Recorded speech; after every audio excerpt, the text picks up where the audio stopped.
thank you very much. And hello, CPAC. Do you miss me yet? Do you miss me? Addressing a largely maskless crowd at a conservative conference in Florida, teasing another run. And I want you to know that I'm going to continue to fight right by your side. I may even decide to beat them for a third time, okay? Telling Republicans he still wants to lead, still pushing the lie the election was stolen. It's his first speech since being acquitted in his second impeachment trial, accused of inciting the violent insurrection at the Capitol. We have the Republican Party. It's going to unite and be stronger than ever before.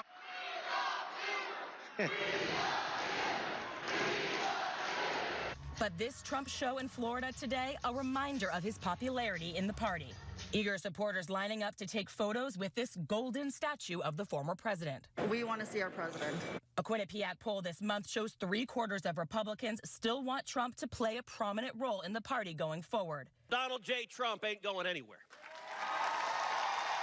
Leader of the conservative movement, the leader of the American First movement, the leader of the Republican Party. Not there this weekend, several top Republicans, including Trump's own Vice President Mike Pence, Senate Minority Leader Mitch McConnell, and third-ranking GOP member in the House, Liz Cheney. Cheney, one of 10 House Republicans who voted to impeach the former president 6 weeks ago. A reminder, GOP leadership in Washington divided on whether Trump should lead. I don't believe that he should be playing a role in the future of the party or the country. Other Republicans, including Louisiana's Bill Cassidy, who voted to convict Trump, saying this conference and Trump do not represent the whole party. We've got to win in 2 years. We've got to win in 4 years. If we do that, we'll do that by speaking to those issues that are important to the American people. And there's a lot of issues important to them right now, not by putting one person on a pedestal.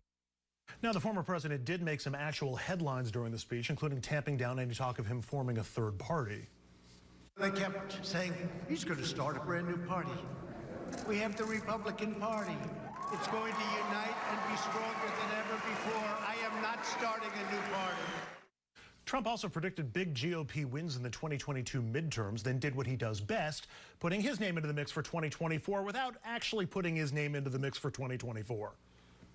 We will take back the House. We will win the Senate. And then a Republican president will make a triumphant return to the White House. And I wonder who that will be. Perhaps someone whose name rhymes with Grump, perchance. And as Republicans complain Joe Biden isn't being unifying enough, Trump brought an enemies list with him to CPAC. Now, during the speech, Trump named every Republican member of Congress and the House in the Senate who voted for his impeachment or removal. He called them grandstanders and said hopefully voters will, quote, get rid of them all. So everyone on his enemies list is a Republican who voted in favor of impeachment, some dirty laundry on the line for all to see. But if Trump was hoping that CPAC would be more like a coronation, well, it wasn't. Surprisingly, just 68% of CPAC attendees said in their straw poll that they want Trump to run again in 2024. There's some reporting that Trump was angry over that showing. Still, nearly all attendees say they want the GOP to, quote, advance the Trump agenda, whatever that is. Trump also won the overall straw poll, getting 55% of the vote. Home state Florida Governor Ron DeSantis came in second. Then again, no one else hit double digits. Poor Mike Pence polled 1%. With Trump not as an option, DeSantis won the poll, again helped by the fact that Florida hosted the event. South Dakota Governor Kristi Noem came in second, followed by Junior Trump, Pompeo, and Cruz. Mike Pence again polled at just 1%. A couple of things we need to point out. Number one, that CPAC does not equal the Republican Party. These are, for the most part, wealthy and active diehards, not really the base. In national polling, only 59% think Trump should play a major role in the party going forward, much less as their nominee. Though the national poll, or through the national poll for the 2024 primary was close to the straw poll, it has Trump at 54%, followed by Mike Pence, who does better there than he did at CPAC, with no other Republicans in double digits. Second reminder, we still don't know if Trump will be eligible to run again in 2024. There remain at least 6 active or potential criminal investigations into Trump as we speak.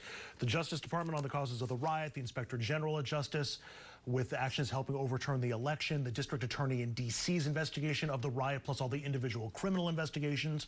The DA in Atlanta's Fulton County is investigating election interference. The Manhattan DA is investigating Trump's tax and financial records. And the New York State Attorney General is investigating Trump's charities. And of course, Rich, there could be more. Just give it a day or two. My conversation with the judge on Friday seemed to think bet the over on more probes here, Andrew. Thank you. And as mentioned earlier, joining us on set tonight, good friend to the program, former Connecticut Congressman Chris Shays, who one time was the last known Republican in Congress from New England. Okay, we're going to break this into three parts. And I want to get the riots from your perspective as we go somewhere next segment, and then the future of the GOP.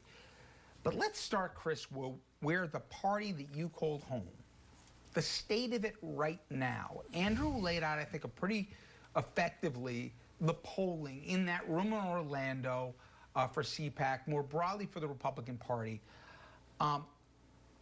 Yes, he is by far the biggest figure in the Republican Party. But do Republicans fear him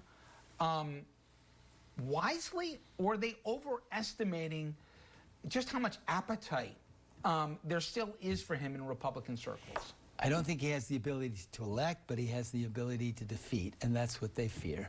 And he would be willing to defeat a Republican in a primary, help a Republican win against that individual, and not care if that individual ultimately wins the general election. I mean, I do think it's huge that he said he's not going to start a third party. He could change tomorrow on that. But the reason is he thinks the Republican Party is his party. Why would he? And, you know, when he calls people Republicans in name only, I mean, the people that he went after, they're just not Trumpers. And so, you know, let's see what happens. I do think, I mean, it was painful to listen for 3 hours to CPAC because they invent things. Noam's talked about how successful she was in, you know, in South Dakota. And highest fatality rate per capita in the country. Yeah, the second highest in the country. Yeah. So, you know, they're Republicans, and maybe politicians from both sides are willing to invent things and now get away with it. Trump's taught them that. Yeah. Yeah, but but what did I think Trump did that made sense? He talked about a number of issues that he felt he was responsible for that I know a majority of Republicans care about. They care about immigration, for instance. I think they care about energy. So, you know, Biden, President Biden, who I, you know, deeply respect and supported, has taken on a few issues that Trump will look really good on.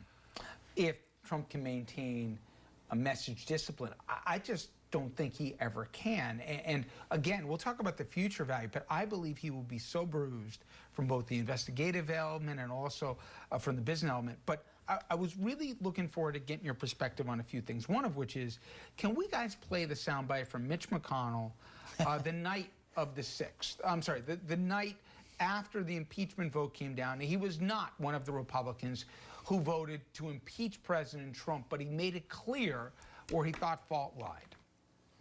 The mob was fed lies.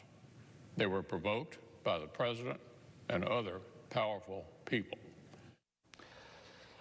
That was a blistering address that he went on. I even remember the night of the 6th, McCarthy made it clear that he thought. Both of them did. But McCarthy capitulated. McConnell, kind of, sort of. He said if he's the nominee for the party, he'll vote for him again after he blamed him for literally an insurrection on the national Capitol. Do you believe that Republicans are going to look and say, Liz Cheney, you know what? She got it right.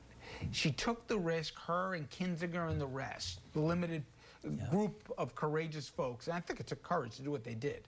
Especially and they held their ground. Coming from Wyoming. And she held her ground, and it's going to work for her. Or do you think right now the rest, with cowardly calculations, made the right political choice? Not moral, but political one. I don't think they made the long-term right political decision. They made what may be the short-term, but they did it out of what they felt was necessity in their own district because they don't want to have a primary. When I voted against impeaching Bill Clinton, 29 of my 30 town committee people, officials in New Canaan, wanted me to vote to impeach, and then I had a primary. So, you know, primaries are awful. Yeah. Yeah, I can see the pain still on your face from that. All right. Well, one thing we do know is awful is what happened on January 6th. And when we come back, I want to ask, Chris, because for all of us, we saw those horrible images, but for Andrew, my guest here, Chris can say He called that chamber home for many years. That was the people's house, but it was also where he worked. When we come back, we're going to talk about the riots, the ramifications, the long-lasting damage it's done here, and the inflection point that we are in American politics. Stay with us. We'll be right back.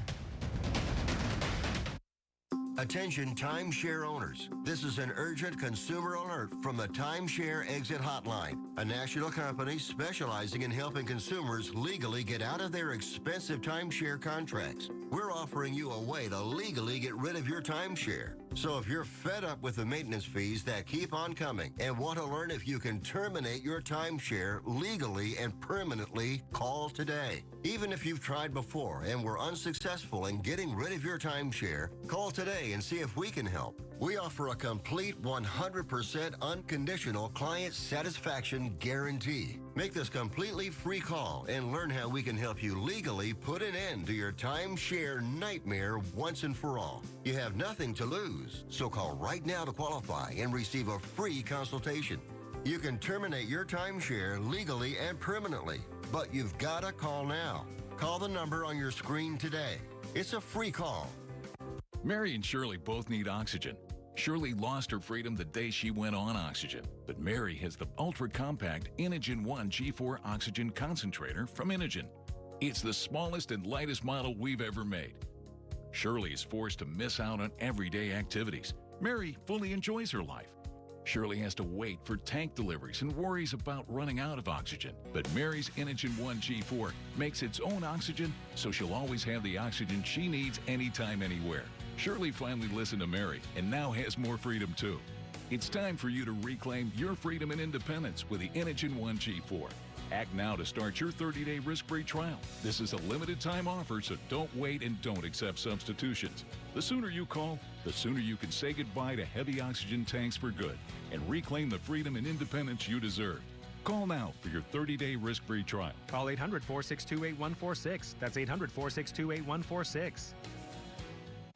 8 years ago, my daughter called to say she was expecting our first grandchild. But I never actually heard her say that. And the first time my granddaughter called me Papa, I didn't hear that one either. Can you imagine? Oh, I know I lost some of my hearing, but I was embarrassed, too stubborn to admit that. For Father's Day a few years ago, Gina and Ryan bought me a nano hearing aid. And my precious Ryan, I love hearing her call me Papa. I love hearing everything again. What have you not heard by not wearing a hearing aid? You're going to have many more special moments in your life. Don't miss hearing a single one of them. Call Nano. Order your full pair of hearing aids for only $297. 1-800-259-1401. Make today the day you finally start hearing better again with Nano hearing aids. 1-800-259-1401. 1-800-259-1401. I said I want to have a debate on election integrity, and what was the result of that? Oh, you know what the result was. I was called a traitor. I was called a seditionist. The radical left said I should be resigned, and if I wouldn't resign, I should be expelled from the United States Senate. To hear Hawley tell it, he was just some innocent victim of the Capitol riots, not somebody who actually encouraged the crowd to do what it did by challenging the election results, raising his fist. He's there in support of the rioters on January 6th. Now, if you were wondering how long it would take Josh Hawley, or for that matter, the rest of the Republicans in CPAC to rewrite what happened on that awful day, your answer is 7 weeks. That is the time frame from the riots through impeachment to CPAC to hear what we heard. Now, Hawley was hardly alone here. Paul Gosar, Ted Cruz, Andy Biggs, all of whom had their roles either on the 6th or leading up to it, all spoke this weekend. They were all given a platform. All, of course, downplayed the riot, used coverage of it to show the GOP as the party under attack, or maybe they somehow forgot about what happened.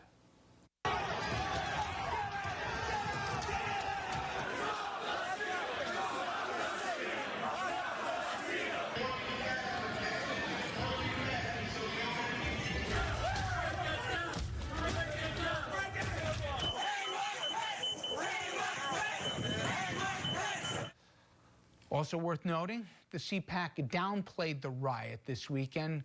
Came just 2 weeks after Trump's acquittal in his second impeachment trial. Their effort to rewrite history, full bore. All right. I'm just, the night of the 6th, when you saw those horrible images, I'm curious, were you sad? Were you angry? What went through your mind when you saw what the rest of us saw? Well, first off, total disbelief.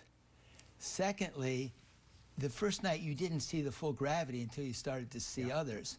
But when you saw American flags being poked in the face on the body of our policemen, you saw the Confederate flag and so on, I just couldn't believe it. But then this is what my head went. I thought, you know, you would have thought the leaders, frankly, the leaders on both sides would have said, you know, there's a lot of people that are really angry. We may be under some kind of protest outside. What are you going to do to protect us? And what's your contingency if it gets worse? So I even blame the leadership for not sitting down with the police and the, you know, the Capitol Police and the security people in general, the Washington Police, and saying, okay, what's your plan? I mean, but once it unfolded, you saw the video like us, that I think of that New Yorker, that 12 minutes of just raw hatred.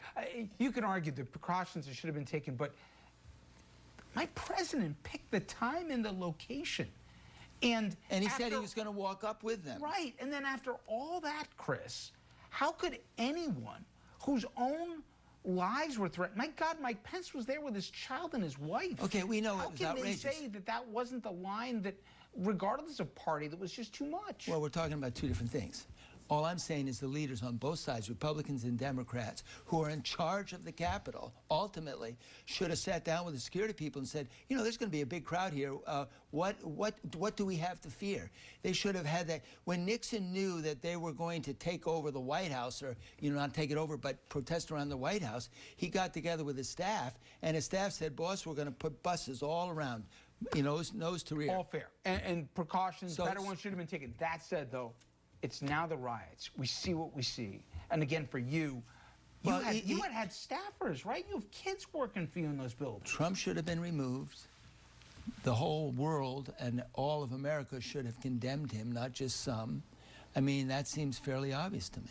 Andrew? I'm curious, two things. One, once the riot happened, it was so obvious the need for the National Guard or the need for help to come, and it just never seemed to get there. That must have been infuriating for somebody who'd spent so much time in that building. Part of it was politics. No, I understand. But after the fact, like, somebody hit the alarm bell, and where's the cavalry? Yeah, but remember, the Democrats criticized the president for bringing in the National Guard and so on. All I'm saying is they were really sensitive. They didn't like the optics of the military. I'm just not sure that held, even once the riot was in full play and everybody saw that it was going on. The other thing is that Rich and I have so much awe and respect for that building, and we're there once, twice a year. You spent every day for 20 years. I mentally weep. When I would show people around the Capitol, I would get emotional just thinking who walked the halls. Yes. And they would feel that come from me. And I would sometimes tell the staff, I want to take the group through the Capitol. You know, because I wanted them to see it and feel it just the way I saw it and felt it. It's like the single best museum of the United States. And I know you. I would imagine, and to be fair, McConnell and Pelosi, they did the right thing. They went back that night. They didn't let the mob win in terms of it. But if I sat in that chamber and I looked at Ted Cruz and I looked at Josh Hawley, who put on this show, who lied and ginned up the most vulnerable, dangerous elements in this country to believe in this giant lie, and after the fire they started turned into an inferno, that for them to sit there, oh my God, I know you. You would want to take them apart. I would have. And you know, you can be certain that McConnell was absolutely furious. Yeah. But to think that you had McCarthy then go down to Florida, that he would be even willing to have a picture next to him. So nothing about it speaks well. And we remember the phone call McCarthy made. He talked to Trump to say, this is what's going on. Well, he said, they're more loyal to me than you, apparently. So You'd have voted to impeach if it cost you your job? Oh, absolutely. Thought so. Yeah. Let's take a break. When we come back, we talked about the present, also the past of the riot, but what of the future? What is the future of the GOP? And with CPAC just this weekend here, where do we go? Is another round of Trump on the horizon in 24 or any other of those wannabes? Will they fill the void? We'll get into all that and more after this. The first 3 months, we saved $4,100. CarShield saved me over $6,000 in engine repairs. I saved $4,100 out of pocket. Amazing, amazing. Customers everywhere agree. If your car is out of warranty, you need to call CarShield before your car has an expensive breakdown. Without CarShield, there was no way that I could afford to get my car fixed. An engine, transmission, or computer system breakdown could cost you thousands of dollars, but not with CarShield, America's #1 car protection provider. CarShield saved us $4,000. That was great, right? Yes, it was. We're just happy with CarShield. They put a transmission in it and a motor. Who does that? CarShield makes sure you don't have to pay for expensive car repairs. The components that we're using are not getting cheaper. So nowadays, coverage is even more important. CarShield covers most makes and models from 5,000 to 150,000 miles. It's easy, affordable, and no long-term contracts. And when customers realize that they're getting a $5,000 job for $100, they're excited. I've had customers who were so happy that they did break down into tears and cry. We saved over $6,000 on a complete engine rebuild of our truck. With CarShield, I saved over $3,600. It's a no-brainer. I never have to worry about being taken advantage of when it comes to car repairs. It's like having a suit of armor around my car. Cars will break down, and those breakdowns could cost you thousands unless you call CarShield today and get the protection you deserve. CarShield saved me in excess of $10,000. And when you call, you'll also receive at no extra cost roadside assistance, towing services, and rental coverage. If your car's out of warranty, believe me, you want to have CarShield. Make the smart choice and protect yourself from sky-high auto repair bills. Call now for a free and instant protection plan quote. It's only a matter of time until repairs are needed. And once your car breaks down, it's too late. Call 800-858-4214, 800-858-4214. When you fall and can't get help, you will lie on the floor for hours or days in constant, terrible anguish, which often results in a tragic outcome. But with Life Alert, one touch of a button can get you help fast. Don't worry, help is on the way. With any of Life Alert's 3 emergency systems, help can be summoned immediately, whether at home, I've fallen and I can't get up. in the bathroom, I've fallen in a shower. or on the go. Help! I'm in the park and I can't get up. And batteries never need charging. Life Alert saves a life every 11 minutes. For a free Life Alert brochure, call 1-800-215-6582. That's 1-800-215-6582. Call now. 1-800-215-6582. And welcome back as we continue our analysis of Trump's return to CPAC this week. In this segment, we're going to focus on Trump and the GOP's future. Where do they go from here? Trump thinks there's an opening for his return. He thinks that opening is Joe Biden. We all knew that the Biden administration was going to be bad, but none of us even imagined just how bad they would be. Joe Biden has had the most disastrous first month of any president in modern history. That's true. Well, that would be good for him if it were true, but if you ask the American public, they have a different take. Biden currently is enjoying a 61% approval rating. That's north of the best grade that people ever gave Trump. I'm talking for his entire 4 years, and even more Americans, 63% approve of Biden's handling when it comes to COVID, hands down the biggest issue of his young presidency. Perhaps Trump isn't bitter, or is, because Biden's 61% approval dwarfs 34% approval that he got as he was walking out of the White House. It didn't end there. Republicans spent the weekend looking for issues where they could make hay. The convention's theme was uncanceling of America, and Republicans pushed on what they called the cancel culture. I mean, if there's things that you thought were sort of above cancellation, you would be wrong. There is nothing the radical left won't cancel. Party also clearly believes the pushback against COVID restrictions remains a political winner.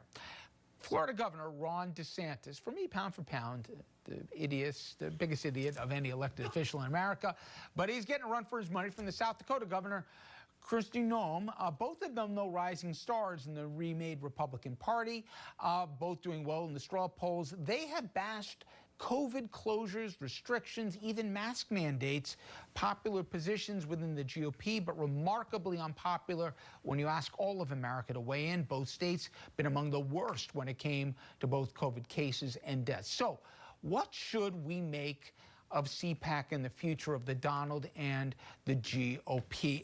And I ask that because I believe, Chris, with each succeeding week, let alone month and year, between the business revelations and struggles, the cases that Andrew laid out at the top of the show, there are at least a half a dozen, I believe will be double that when you add in some of the civil cases. Trump's brand is going to be so damaged, the revelations that shows that he's worth a fraction of what he's maintained he is, and all the rest.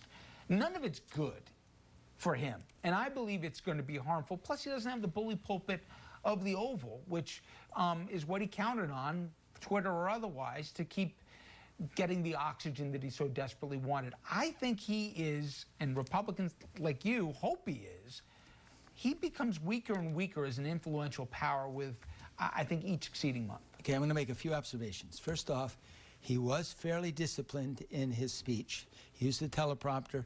He did talk about his accomplishments, which people have asked him to do, and he's had some real accomplishments, even if people don't like them. Immigration would be one, energy would be another, the economy growing. Admittedly, he had a great platform, but he had things he could talk about. So he was disciplined. He's going to run and tell people he's going to run because he wants to raise more money. He'll get more money this way than he will from his businesses, so that's a factor. And then let me just say this. This, to me, I think is stunning. There were 26 contested seats. You know, Republicans and Democrats, who's going to win them? Republicans won all 26 at the election. They picked up 15 seats. And admittedly, they lost 2 in Georgia, but that was after the election. And my point is, I think there are a lot of things that Trump talked about that even if people don't want to admit publicly, they really care about. But think who people associate now with the Republican brand. It's Trump, obviously, first and foremost. But look at some of the names that we talked about more than anything. Flying Ted Cruz, Marjorie Taylor Greene, who is an all-out believer of QAnon. I know she hurts your head, but that's who people think about. Josh Hawley. I can go down the list, but they're not good names. I don't see anyone who could run for president out of the Republican Party that I would feel really happy about. I can't think of any. So, and I'm not sure that Donald Trump is the best salesperson for those policies at this point. I mean, the number of people who saw Led Zeppelin playing Stairway to Heaven on stage this weekend were the people in the room and the diehards. I think for most people it was like the Macarena playing, and you're like, oh, that song. I remember people liked that song, but it grates on me. Like, I think people are. I do not think that he'll be received well from this speech going forward. It's a reminder that, you know, we went through that, and we don't really want to go back to that. But you want to get the gavel back. How do you get the gavel back if the Taylor Greenes are sucking up all the oxygen with all the news coverage? I totally agree. But you know, the Democrats have problems too. Think about it. We have the Lincoln dinner. They had the Jefferson-Jackson or the Jackson-Jefferson dinner.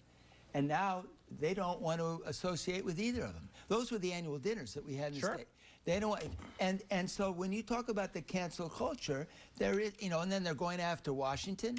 I mean, you begin to. I'm glad you brought that up because it felt like the biggest issue that they had this weekend was a grievance. It was continuing this whole everybody's got it out for us. Everybody wants to cancel us with a thing, which is effective, but it's not enough to campaign for a return to the majorities in Congress or a return to the White House on. You need more than that, and I don't think they hit enough buttons that the American people care about. I agree with you, but my only point is that I don't see the Democratic Party. I see Biden having a wonderful plan and moving forward, but I see some real conflicts that exist within the Democratic Party that could be very harmful. I mean, Here you have Joe. As it's always been. Yeah, but you have Joe Manchin, who represents one of the most Trumpian states, and he may not vote or would not have voted for the minimum wage. Nope. And then they wanted to condemn him and kind of rule him out of the party. And yet they wouldn't be in the majority. Believe me, they'll let him do whatever he wants because they need all 50 votes. All right, Chris is going to be back with us in a couple minutes here when we come back, though. Andrew and I, we're going to get away from Washington for a second and talk Albany, where Andrew Cuomo, he's also not having a good time of it. He's under investigation after a second former staffer makes claims of sexual harassment. We've got the latest, and also we'll put Cuomo's scandals into perspective, how they compare to the sins of other lawmakers. Next. If something happened to you, what would happen to them? Their home, their education, their future. You need life insurance, and chances are SelectQuote can help you get it for less than $1 a day. SelectQuote found Jacob 40, a $500,000 policy for only $19 a month. And SelectQuote found his wife Wendy, a $500,000 policy for only $17 a month. Our secret? At SelectQuote, we aggressively comparison shop up to 10 highly rated companies to find you the company with the best rates. We found Gary, 35, a $1 million policy for only $22 a month. Why pay more? Give your family the security they need at a price you can afford. Call 800-717-7198 or go to SelectQuote.com now and get the insurance your family needs. At a price you can afford. SelectQuote. We shop, you save.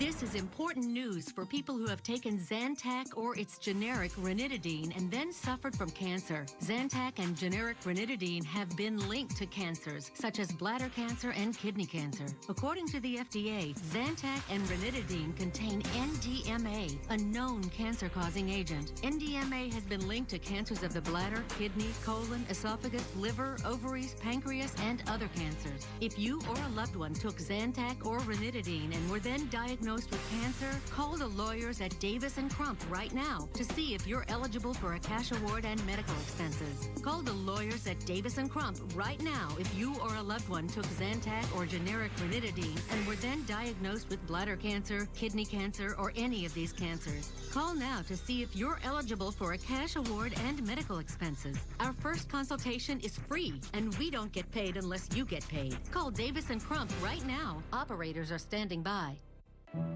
Who hasn't felt protective lately? Of our families, our communities, our resources? In times like these, we all fight to make sure our people are safe. But when your people, your family, your community is made up of millions of cancer patients and their families, keeping them safe takes everyone's help.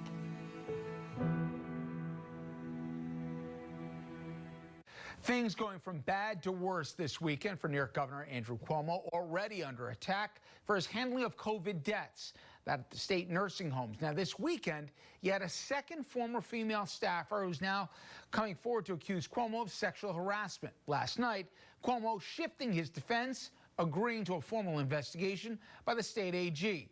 This as questions mount. Can Cuomo survive this? And if so, can he seek a fourth term come 2022?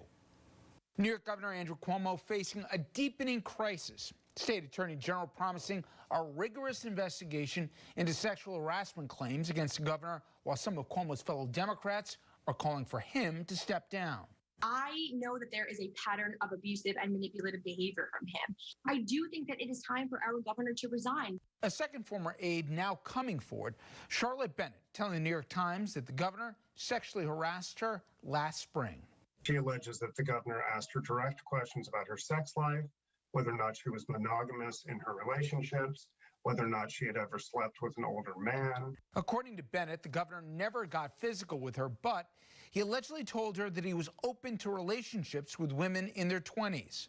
The 25-year-old telling the Times, quote, "I understood that the governor wanted to sleep with me and felt horribly uncomfortable and scared." Bennett says that she told Cuomo's chief of staff about the encounter, and shortly afterwards, she was transferred to another department, eventually leaving the administration altogether in November.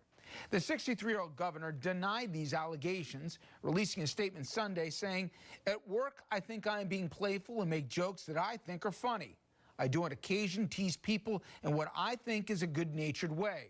I do it in public and in private. Cuomo added, I now understand that my interactions may have been insensitive or too personal. I acknowledge some of the things I've said have been misinterpreted as an unwanted flirtation. To the extent anyone felt that way, I am truly sorry about that.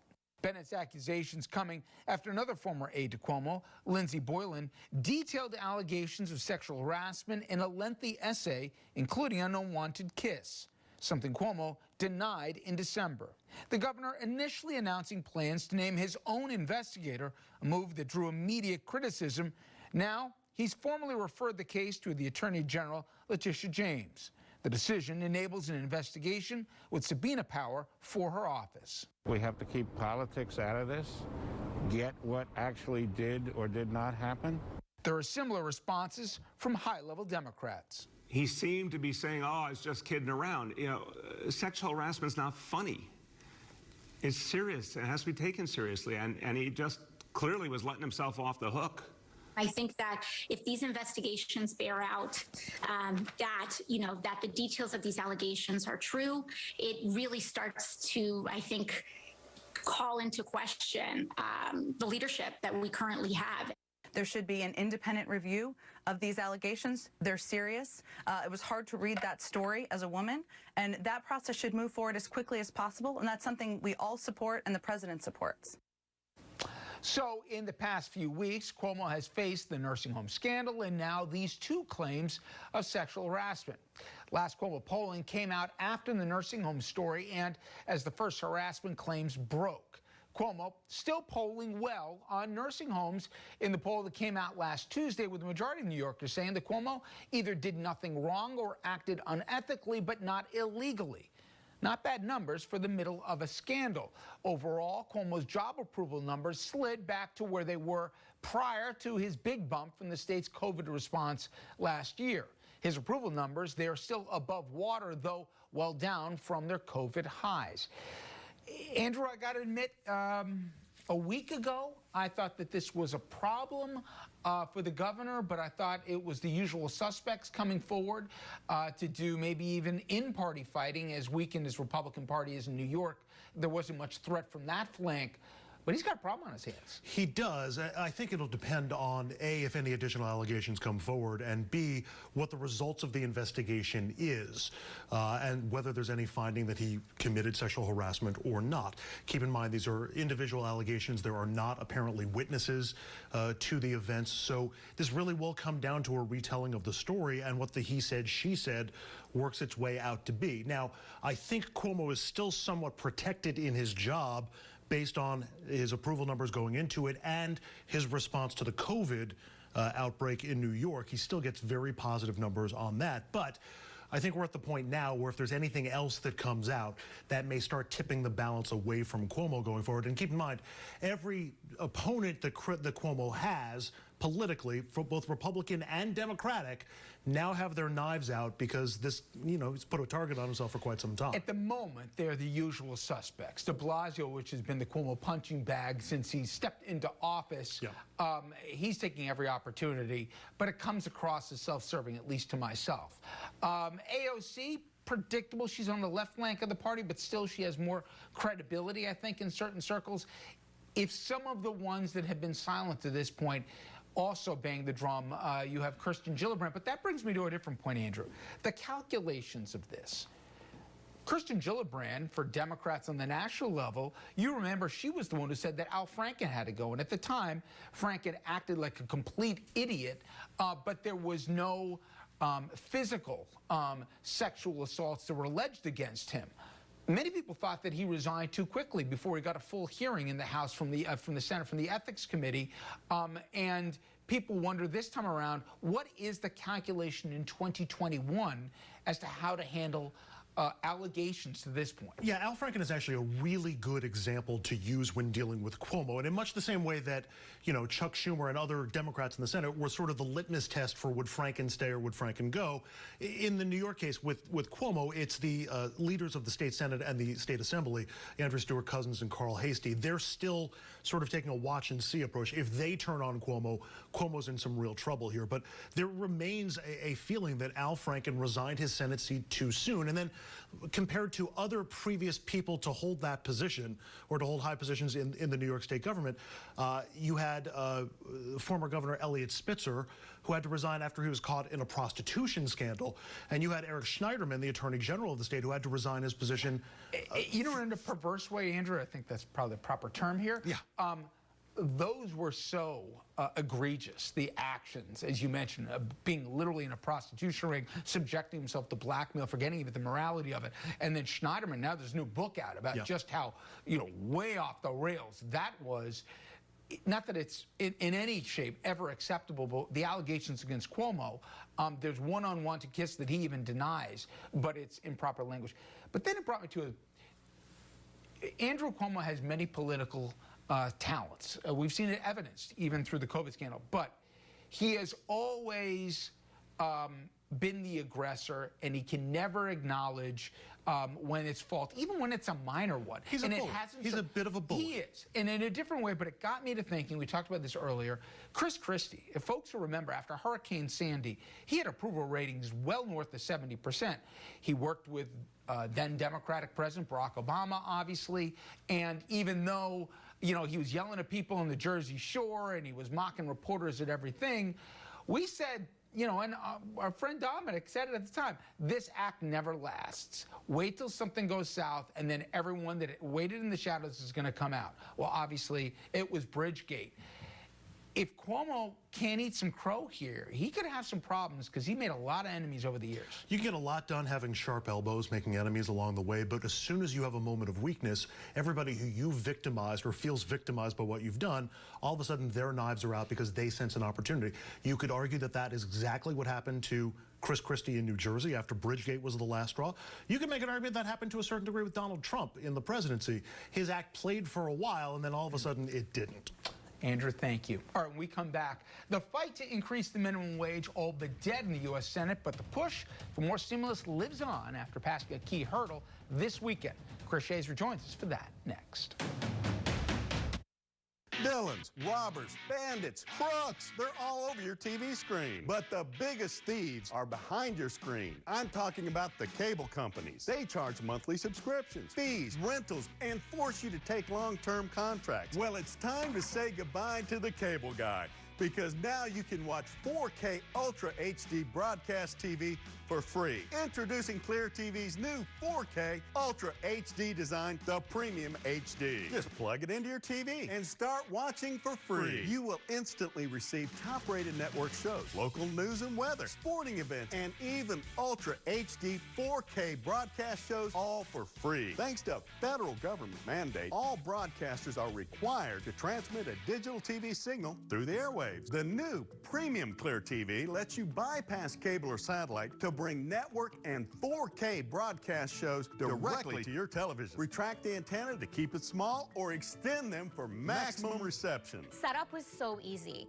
I took my Clear TV antenna, plugged it into the back of the TV, and now I can watch my favorite broadcast channels anywhere in the house for free. We're just off the coast here in the Gulf of Mexico receiving free network broadcast HD TV. Imagine all the free shows you'll receive at home. Basic cable and satellite services can cost you up to $80 a month. That's $960 a year and almost $10,000 over a 10-year period. Watch TV in as many rooms as you like with no additional monthly fees. Stop spending money you don't have to spend. Call or go online now and get your premium Clear TV 4K Ultra HD antenna for only $19.95. It's backed by our 60-day money-back guarantee. Order now, and you can add a second Clear TV free. Just pay separate processing and handling. That's a $40 value for only $19.95. I can't believe I get all these channels for free. Plus 4K Ultra HD, Clear TV is for real. Here's an important message from the Diabetes Solution Center. Diabetics understand all too well the pain of pricking your fingers. But now, by wearing a small remote device called a continuous glucose monitor, or CGM, you can immediately reduce your pain. It's easy to use and helps you make more accurate diabetes treatment decisions. If you are testing your blood sugar 4 or more times daily, injecting insulin 3 or more times daily, or using an insulin pump, call the Diabetes Solutions Center right now. The COVID stimulus bill alive and well in the U.S. Senate. The effort to boost the nation's minimum wage, not so much. The final House vote coming in the wee hours Saturday morning, and it fell predictably along partisan lines. Not a single Republican crossed over to vote for it, and 2 Democrats voted no to the $1.9 trillion stimulus package. Now, the bill, it moves to the Senate, where an early head count says the vote right now sits at 50-50. The biggest debate in the Senate likely to be over the $350 billion in aid earmarked for state, local, and tribal governments to help them avoid massive cuts to things like schools, hospitals, police, and the expenses of COVID. Now, that is the #1 debate, because hopes to raise the minimum wage, well, they're all but dead. Key senators abandoning plans to try and work around that last week's ruling by the Senate that the minimum wage can't be part of the bill under rules of reconciliation. Progressives, unsurprisingly livid at what they thought was a lack of effort from the White House and other Democrats to fight for the minimum wage, as they believed they had been promised. But even though they couldn't agree on a plan or a process to revive it, here we are as it stands with that $1.9 trillion package. Democrats, they want the bill voted on and they want it signed by the 14th. I should tell you it's an important date because that's when the current set of unemployment benefits set to expire. The Biden team says just because they haven't gotten any Republican support for the bill doesn't mean that they've stopped trying. There's just one place that we don't have anybody who has signed on yet, and that's in the United States Congress. But we're still working every day to see if we can earn Republican support for the plan. But what we won't do is slow down and not meet the needs of the American people by just waiting. Republicans saying that the vote Saturday shows the Biden White House isn't committed to the unity they touted during the campaign. But I got to tell you, the polls, they tell us a different story. 76% of Americans, since when does 76% of Americans agree on anything anymore?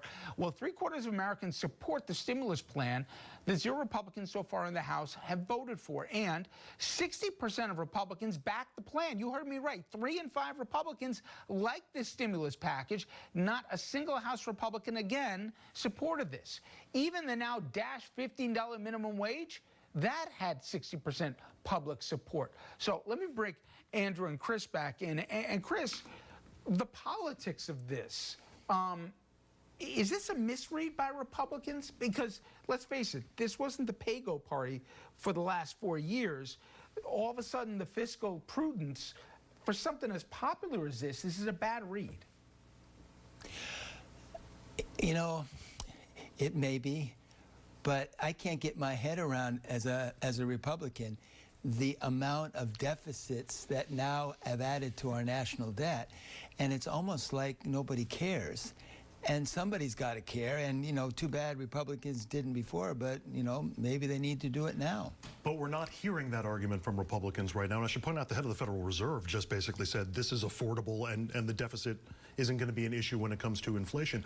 I get the sense there's a little bit of revenge here from Republicans. This is about denying Biden a win and maybe a certain degree about, you know what, he wants this to help the economy and we don't want to put the economy on steroids because that helps Biden come 2024 and that helps Democrats come the midterms. I really do feel like there's a cynical, anti-democratic opposition to this stimulus bill as opposed to arguing against it on the merits, Chris. Well, you may be right, but some Republicans came up with a compromise, admittedly under $1 trillion. And it would have been nice to see, well, you know what? We're happy you came. Maybe we can get it up to 1.3 or 1.4. And there didn't seem to be, it was really our way or the highway. So, you know. You know, and if this just fell along partisan lines, I get it. But what I thought was so interesting was you have Republican mayors across this country that came out vocally in favor of this. You have the Republican governor of West Virginia, which as a state voted for Trump more than anyone, says, even if there's waste, do it. We desperately need it. And you have a trigger date where if this thing doesn't happen, benefits end for folks. I know you know this, and Andrew, you too, but I mean, people are going to have unbelievable choices if this doesn't get passed on the date where the other one ends. We are in real, I mean, razor's edge for so many millions of families. And I think the public is aware of this. Look at what we saw in the Georgia runoff in the beginning of January, where there was talk about a $2,000 stimulus check, and so far they had only passed $600 of it. You had Republicans, Loeffler and Perdue, were arguing, we don't need any more than that. I mean, they changed their minds at the very end. That was the #1 issue ahead of the Senate runoffs in Georgia, and the results went to the Democrats in a red state. The American public, I think, is attuned to this, and if something stops them from getting those checks, or if something reduces them or delays it, they're going to know who's responsible for it. And I get the deficit's concern. I think it's legitimate, but if you're a governor, put yourself the governor of any state here. I don't care if it's red or blue. If you don't get the state funding aid, that apparently the $350 billion, which is a major bone of contention, you have two choices. You're going to take an axe to things like cops, firefighters, even medical staff, basic services, or you're going to raise taxes even more and see people flee to other states that don't have low income. So my point is, I would think Republican state leaders have got to be telling, listen, if you can make this work, as long as I see the money, that's fine. But if we can't get this thing through because you aren't supporting it. So let me ask you this. Was there ever going to be a compromise from the Democrats? No. So they were really saying, Republicans, join us, our way, or goodbye. So that's not a compromise. You're right. Let's say you're right. And listen, I think they originally wanted $2.2 trillion. It's 1.9. But still, it's a telephone number. My point, though, is different. Even if it's at the end of a gun, wouldn't this be a better deal? Put yourself in your old district, right? Wouldn't this have been a better deal to say yes to than the alternative, which is to oppose aid when it's desperately needed? Aid is desperately needed. The question is, do you need 1.9 to stimulate the economy? And there are some economists who I respect, don't know their names, but I see them on TV a lot and I think they make sense, who say you don't need that. And they're not necessarily Republican economists. So at any rate, there's a little part of me that's happy I'm not in Congress right now because this is a tough issue. And you know, the one thing that bothers me is it ultimately comes down to, does Biden win or lose? And now it's more like, does he win or lose, not on the merits. And if you ask people what was in the stimulus, they'd have a hard time at. Oh, I think the greatest argument you're ever going to have, if you're a Republican, you haven't even spent all the money from the last stimulus, but for this one. I just know, and we're going to be talking about this tomorrow, guys, here. When we talk stimulus tomorrow evening, we're going to put the minimum wage debate and also the stimulus package front and center on this program. One of the most trusted economists in the country, Mark Zandi from Moody's, he's going to join us for an extended interview on the dollars and cents of the American economy right now. What makes sense? Real issues surrounding deficits and also debt, but also minimum wage. We're going to have this argument one way or the other at one point in this country. Do we need it, and what we're talking about? Again, that's tomorrow night on RFL at 6 p.m. We'll be right back. After my home was burglarized, I knew I needed to get a home security system. So I did my research and read reviews on Consumer Affairs. So I called. To help choose the right home security system, search Consumer Affairs to read actual customer reviews and find offers like free equipment and monitoring plans starting at less than $1 a day. Protect your home. An ADT authorized premier provider wants to help you feel safe by offering you a complete home security system, free, featuring $850 in free equipment with professional monitoring at our lowest rate, starting at less than $1 a day, with installation starting at $99 and 36-month monitoring contract. Upgraded packages require additional install fee for new customers only. Termination fees apply. I don't think people realize how inexpensive it can be to protect your home and family. That's why I tell everyone to call ADT. Call 1-800-761-0578. That's 1-800-761-0578. Is your bathroom looking old and worn out? Want to update it, but you don't know where to start? Then let BCI Bath & Shower show you how to turn that old bath into an aisle of beauty and functionality. Our residential bathroom solutions provide the best value on the market, and our customer service is second to none. Our cost-effective BCI Bath & Shower family of products has what you need. Remodeling our bathroom was a big decision for us. They didn't make a mess out of our house at all. And at the end of the day, we had a beautiful new bathroom. And it was a great experience the whole way through. We have the best monthly payment programs in the industry, with payments as low as $68 per month or no interest, no payments for 18 months. For a limited time, be one of the first 100 callers who schedule a free in-home consultation and receive $500 off. 1-800-857-8541. That's 1-800-857-8541. Factory trained and certified installers made in the USA and discounts for seniors and military. BCI Bath and Shower, the leader in affordable bathroom products. A lot of my best memories of the holidays are centered around my grandmother. My grandmother's sweet potato pie, it just felt like a hug. I remember every time we'd come to her house, once you open that door, like it just hits you and you're like, okay, the pies are ready, it's time. Food is a source of comfort. Food really helps bring people together.